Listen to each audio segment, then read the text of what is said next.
নমস্কাৰ, মই মজিদ। বন্ধুসকল, পলকতে চাওক আজি 9টা গুৰুত্বপূৰ্ণ খবৰ। প্ৰথমটো খবৰ, আন্তঃৰাষ্ট্ৰীয় পৰ্যায়ত পুনৰ হুৰাহুৰে কমিছে ভাৰতীয় টকাৰ মূল্য। ভাৰতীয় টকাৰ পতনে এইবাৰ ভংগ কৰিলে সৰ্বকালৰ অভিলেখ। বিশ্বৰ ভিতৰত আটাইতকৈ দুৰ্বল মুদ্ৰাত পৰিণত ভাৰতীয় টকা। আমেৰিকান $1 বিপৰীতে ভাৰতীয় টকাৰ মূল্য হ'লগৈ 94 টকা। ভাৰতীয় টকাৰ পতনে এইবাৰ ভংগ কৰিলে সৰ্বকালৰ অভিলেখ। আমেৰিকান $1 বিপৰীতে ভাৰতীয় টকাৰ মূল্য হ'লগৈ 94 টকা। ডলাৰৰ বিপৰীতে 94 টকা অতিক্ৰমী অভিলেখ পতন টকাৰ। শুকুৰবাৰে টকাৰ মূল্য পতন হয় প্ৰায় 94 টকা 15 পইচাত উপনীত হয়। 93 নহয়, 94 টকা 15 পইচাত উপনীত হয়। মধ্যপ্ৰাচ্যৰ যুদ্ধৰ প্ৰভাৱত অস্থিৰ ভাৰতীয় মুদ্ৰা। আৰু ভাৰতীয় মুদ্ৰা পতনৰ মূল কাৰণ আন্তঃৰাষ্ট্ৰীয় বজাৰত খাৰুৱা তেলৰ মূল্য বৃদ্ধি আৰু পশ্চিম এছিয়াত অস্থিৰতা। পৰৱৰ্তী খবৰ, সাৱধান ৰাজ্যবাসী। ৰাজ্যত পুনৰ বতৰ ল'ব কাল ৰূপ। আগন্তুক 24 ঘণ্টাত ৰাজ্যত হ'ব প্ৰচণ্ড ধুমুহা বৰষুণ। প্ৰতি ঘণ্টাত 50 কিলোমিটাৰ বেগত আহিব পাৰে প্ৰচণ্ড ধুমুহা বৰষুণ। আৰু এই সন্দৰ্ভত ৰাজ্যৰ 24খনকৈ জিলাত হাই এলাৰ্ট জাৰি বতৰ বিজ্ঞান কেন্দ্ৰৰ। প্ৰতি ঘণ্টাত 50 কিলোমিটাৰ বেগত ৰাজ্যত আহিব পাৰে প্ৰচণ্ড ধুমুহা। এই সন্দৰ্ভত ৰাজ্যৰ 24খনকৈ জিলাত য়েল্লো এলাৰ্ট জাৰি বতৰ বিজ্ঞান কেন্দ্ৰৰ। অসমৰ কোন কোন জিলাত এলাৰ্ট জাৰি কৰিছে চাওঁ আহক। বৰপেটা, বঙাইগাঁও, ধুবুৰীৰ পৰা দৰঙলৈকে জাৰি কৰা হৈছে বিশেষ নিৰ্দেশনা। লগতে কামৰূপ মহানগৰ, মৰিগাঁও আৰু শোণিতপুৰত হঠাতে হ'ব পাৰে তীব্ৰ বজ্ৰপাত। এই জিলাসমূহত জাৰি কৰা হৈছে এলাৰ্ট। লগতে কোকৰাঝাৰ আৰু গোৱালপাৰাত ধুমুহাই সংহাৰী ৰূপৰ আশংকা। এই জিলা দুখনত যিকোনো সময়ত প্ৰচণ্ড ধুমুহা আহিব পাৰে। আৰু মেঘালয় সীমান্তৱৰ্তী জিলাসমূহ লগতে দক্ষিণ চালমাৰাত সংহাৰ চলাব ধুমুহাই। সেইদৰে ধুবুৰী, কোকৰাঝাৰ, বঙাইগাঁও, বৰপেটা, গোৱালপাৰা, কামৰূপ, দৰং, মৰিগাঁও, নগাঁও, শোণিতপুৰ, বিশ্বনাথ, ধেমাজি, ডিব্ৰুগড় আৰু তিনিচুকীয়াত জাৰি কৰা হৈছে এলাৰ্ট। এই জিলাকেইখনৰ লগতে ৰাজ্যৰ আটাইকেইখন জিলাতে আগন্তুক 24 ঘণ্টাত কম বেছি পৰিমাণে বৰষুণ হোৱাৰ সম্ভাৱনা আছে। এই কথা জনাইছে বতৰ বিজ্ঞান কেন্দ্ৰই।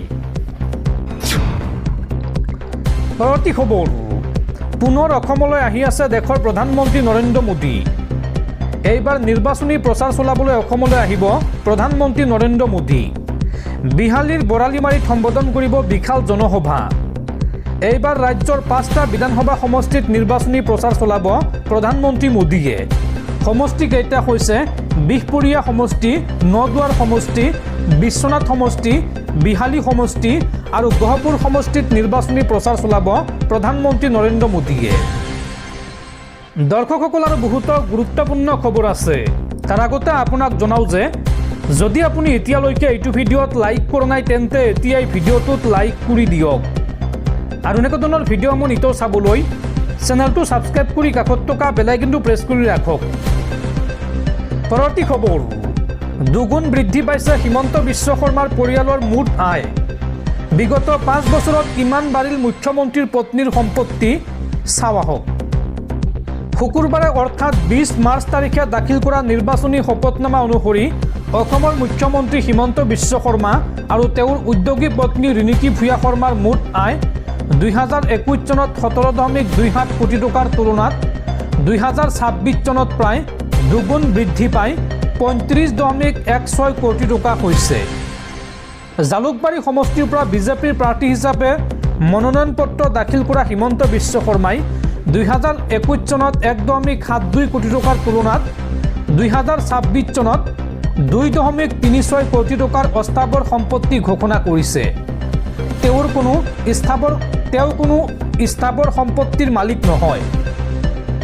তেওঁৰ পত্নী প্ৰাইটিষ্ট এণ্টাৰটেইনমেণ্টৰ পৰিচালন সঞ্চালক ৰিণিকী ভূঞা শৰ্মাই 2026 চনত মুঠ সম্পত্তিৰ মূল্য 32.79 কোটি টকা ঘোষণা কৰিছে, যিটো 2021 চনত 16.19 কোটি টকাৰ তুলনাত দুগুণ বৃদ্ধি পাইছে।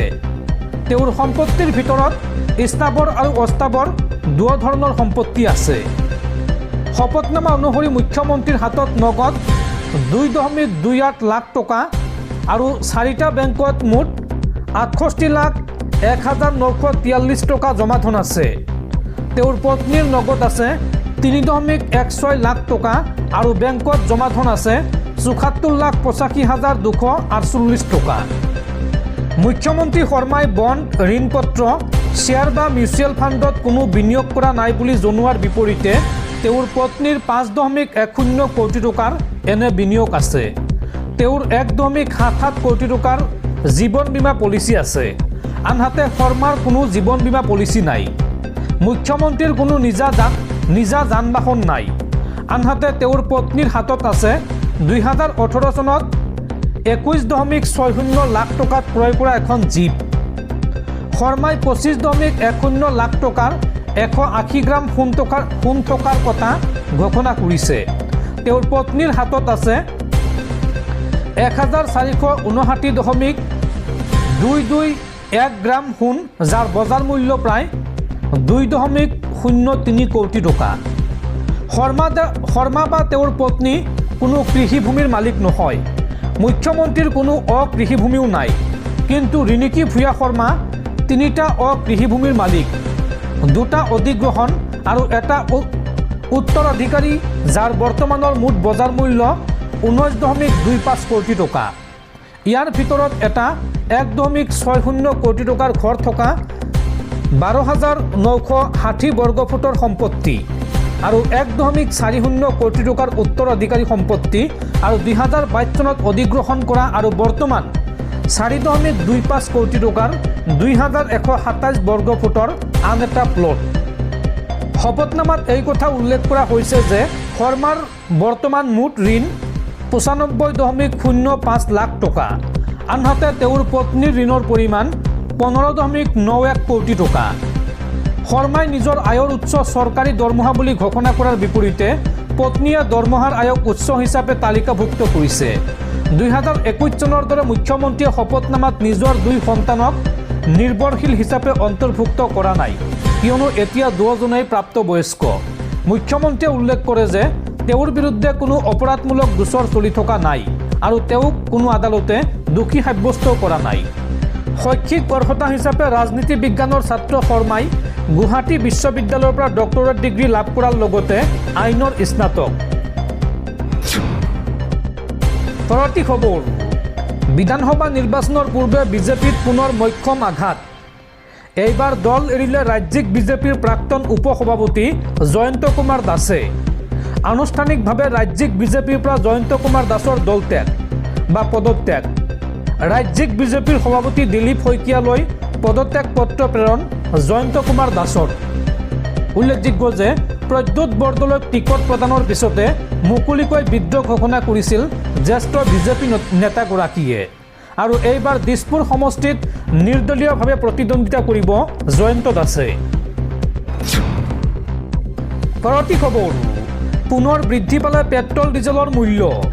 এইবাৰ প্ৰতি লিটাৰ প্ৰিমিয়াম পেট্ৰলত 2 টকা 9 পইচাকৈ দাম বৃদ্ধি পাইছে।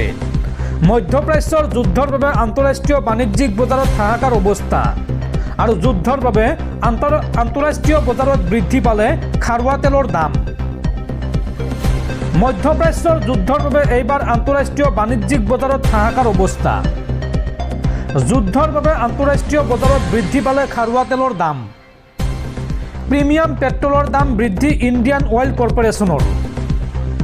প্ৰতি লিটাৰ প্ৰিমিয়াম পেট্ৰলত 2 টকা 9 পইচাকৈ বৃদ্ধি কৰিলে IOCL-এ। দেশত ঔদ্যোগিক ডিজেলৰ মূল্য বৃদ্ধি কৰিলে IOCL-এ। প্ৰতি লিটাৰ ডিজেলত 87 টকা 67 পইচাৰ পৰা 109 টকা 79 পইচালৈ বৃদ্ধি পাইছে ডিজেলৰ মূল্য। অৱশ্যে ভাৰতত সাধাৰণ পেট্ৰল ডিজেলৰ দাম বৃদ্ধি কৰা হোৱা নাই। ইণ্ডিয়ান অইল কৰ্পোৰেশ্যন কৰ্তৃপক্ষই স্পষ্ট কৰিলে এই কথা। উল্লেখযোগ্য যে বিশ্বৰ বজাৰত বৰ্তমান খাৰুৱা তেলৰ দাম $71 পৰা $156 মাৰ্কিন ডলাৰলৈ বৃদ্ধি পাইছে। মধ্যপ্ৰাচ্যৰ যুদ্ধৰ বাবে আন্তঃৰাষ্ট্ৰীয় বাণিজ্যিক বজাৰত এই হাহাকাৰ অৱস্থা। পৰৱৰ্তী খবৰ, ৰাজ্যিক বিজেপিৰ মুখ্য কাৰ্যালয় বাজপেয়ী ভৱনৰ 501 নম্বৰ ৰুমত কি চলে? 501 নম্বৰ ৰুমত কি কুকাণ্ড চলে? স্বয়ং মুখ্যমন্ত্ৰী হিমন্ত বিশ্ব শৰ্মাই নস্যাৎ কৰিব নোৱাৰিলে ৰুম নং 501ৰ কুকাণ্ড। চাৱা হওক এই সন্দৰ্ভত সবিশেষ। মুখ্যমন্ত্ৰীয়ে নস্যাৎ কৰিব নোৱাৰিলে বাজপেয়ী ভৱনৰ ৰুম নং 501ৰ কুকাণ্ড। কথা চহকী মুখ্যমন্ত্ৰী এৰাই চলিব বিচাৰে ৰুম নং 501ৰ প্ৰসংগ। বাজপেয়ী ভৱনত চলা কুকাণ্ড উদুঙাই দিছিল টিকট বঞ্চিত বিজেপি নেতা জয়ন্ত দাসে। জয়ন্ত দাসৰ মতে বাজপেয়ী ভৱনৰ 501 নং কোঠাৰ পৰা চলে ভুৱা খবৰৰ বজাৰ। বাজপেয়ী ভৱনৰ 501 নং কোঠাৰ পৰা চলে 10,000 ভুৱা ছ'চিয়েল মিডিয়া একাউণ্ট। ভুৱা খবৰৰ বজাৰৰ গুৰিধৰোতাৰ ৰূপত কেন্দ্ৰীয় মন্ত্ৰী পবিত্ৰ মাৰ্ঘেৰিটা আৰু অসম প্ৰকাশন পৰিষদৰ সচিব প্ৰমোদ কলিতা। 501 নং কোঠাৰ পৰা চলে বিৰোধীক বদনামী কৰাৰ কুটিল ৰাজনীতি। হিমন্ত বিশ্ব শৰ্মাৰ নেতৃত্বত এই কুকাণ্ড চলি থকাৰ অভিযোগ জয়ন্ত দাসৰ। আৰু জয়ন্ত দাসৰ ওপৰত মন্তব্য কৰি ৰুম নং 501ৰ নাম লৈও বিষয়টোক লৈ মুখ্যমন্ত্ৰীয়ে কোনো মন্তব্য নকৰিলে। পৰৱৰ্তী খবৰ, মধ্যপ্ৰাচ্যৰ যুদ্ধৰ মাজতে এইবাৰ হৰমুজ প্ৰণালীলৈ যুদ্ধজাহাজ প্ৰেৰণ কৰিছে ভাৰতে। হৰমুজ ষ্ট্ৰেইটৰ আশে পাশে 7খনকৈ যুদ্ধজাহাজ মোতায়েন কৰিছে ভাৰতে। যুদ্ধৰ মাজতে হৰমুজ ষ্ট্ৰেইটলৈ এইবাৰ যুদ্ধজাহাজ প্ৰেৰণ কৰিলে ভাৰতে। হৰমুজ ষ্ট্ৰেইটৰ আশে পাশে 7খনকৈ যুদ্ধজাহাজ মোতায়েন ভাৰতৰ। তেলৰ টেংকাৰসমূহক সুৰক্ষা দিবলৈ এই যুদ্ধজাহাজ মোতায়েন ভাৰতৰ। আৰৱ সাগৰ আৰু ওমানৰ আশে পাশে মোতায়েন কৰা হৈছে এই যুদ্ধজাহাজসমূহ। হৰমুজৰ আশে পাশে এতিয়াও আবদ্ধ হৈ আছে 20ৰো অধিক ভাৰতীয় জাহাজ। 3খন ভাৰতীয় জাহাজ উত্তৰ আৰৱ সাগৰৰ পৰা এস্কৰ্ট দি লৈ আহিছে ভাৰতীয় নৌসেনাই। আৰু যুদ্ধৰ মাজতে এইদৰে হৰমুজ ষ্ট্ৰেইটলৈ যুদ্ধজাহাজ প্ৰেৰণ কৰিছে ভাৰতে।